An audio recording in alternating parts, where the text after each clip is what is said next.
Bonjour à tous, aujourd'hui c'est le début de la broderie du modèle Cœur de printemps. On se retrouve aujourd'hui pour broder ces petites fleurs de cerisier qui sont matérialisées en rose. Il y aura dans la première partie de la vidéo un tuto pour les débutants et en deuxième partie pour les plus confirmés. Pour la version débutant de cette fleur de cerisier, on va utiliser 3 points. Le point arrière fendu, le point lancé et le point de nœud qui sont des incontournables, des points de base de la broderie traditionnelle. Alors, pour faire le point arrière fendu, pour le contour des pétales, je sors un bout, puis je repique un tout petit peu en avant. Ensuite, je repique sur le trait. Et je vais venir fendre le point précédent à peu près en son milieu. Plus vous ferez des petits points, plus ce sera facile. Je repique quelques millimètres plus loin et je reviens en arrière fendre le point. D'où le nom point arrière fendu. Quand je suis dans des petites courbes, je fais des points plus petits.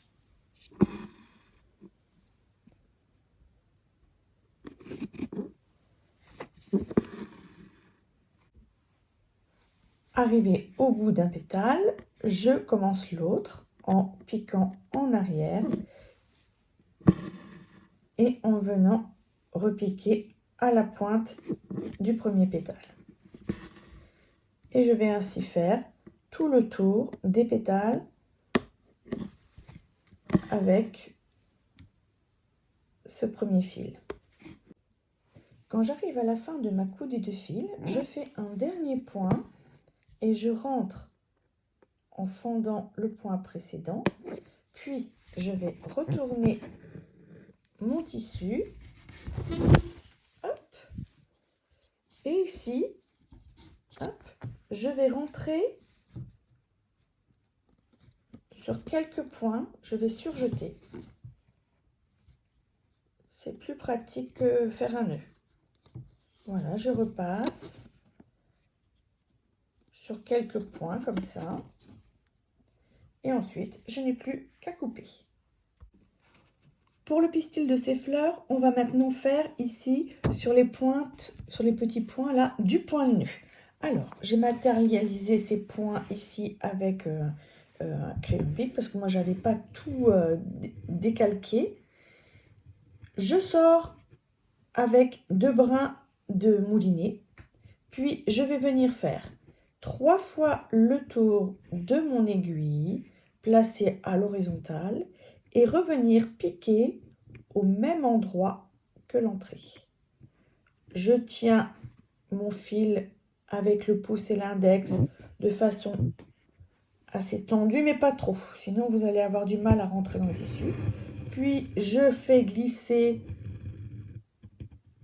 mon fil et je le lâche au dernier moment pour faire un petit point de nœud. Puis je refais à chaque point des points de nœud. 1, 2, 3, je repique. Je vous montrerai comment faire ensuite de façon plus rapide dans la version initiée à la fin de la vidéo. Quand ces petits points sont finis, il ne reste plus qu'à partir du centre à faire des points lancés entre le centre et chaque point de nœud, comme ça, comme ceci. Donc je vais piquer sous le point de nœud et je lance un point.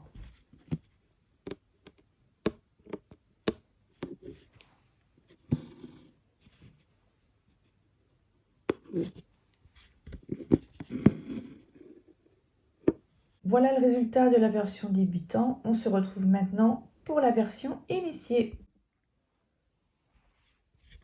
J'ai commencé pour cette version à faire le tour comme pour la version débutant avec un point arrière fendu.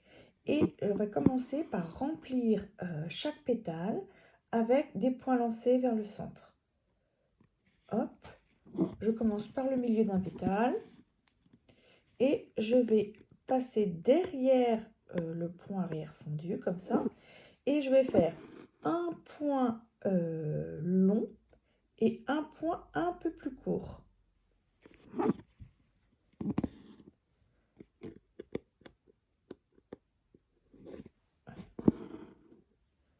Un point long, un point court.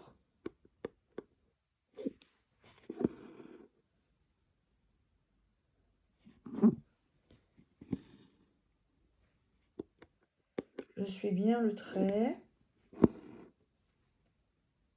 Et à la base, vous voyez, j'écarte légèrement pour remplir.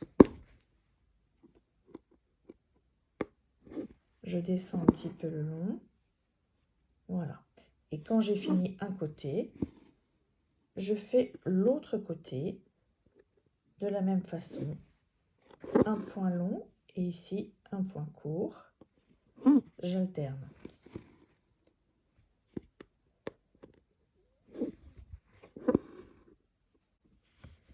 Je vais faire ainsi tous les pétales en piquant toujours vers un centre, en faisant à droite et à gauche une alternance de points longs et de points courts. Voilà le résultat. Et pour faire le cœur de la fleur, les pistils, on va utiliser le point de pistil. Alors, le point de pistil, pour ceux qui ne connaissent pas, c'est la même chose que le point de nœud, sauf qu'il est lancé. Je fais 3 tours ou 2 tours de mon aiguille en partant du cœur de la fleur et je vais repiquer dans le pétale. Je tiens toujours ici mon fil légèrement tendu et je lâche au dernier moment. Et toujours en partant du centre de la fleur, je vais en faire de différentes longueurs. Des petits, comme ici, ou des plus grands. Et en faisant ça, eh bien, le cœur de la fleur va se remplir. Voilà la deuxième fleur terminée. Donc vous voyez, ça donne un petit... Le fait de faire un point en dessous ici, arrière fondu, ça donne un petit peu de relief au pétale. On se retrouve dans quelques jours, je pense mercredi, pour la suite et on brodera cette fois-ci les pâquerettes. Allez, brodez bien!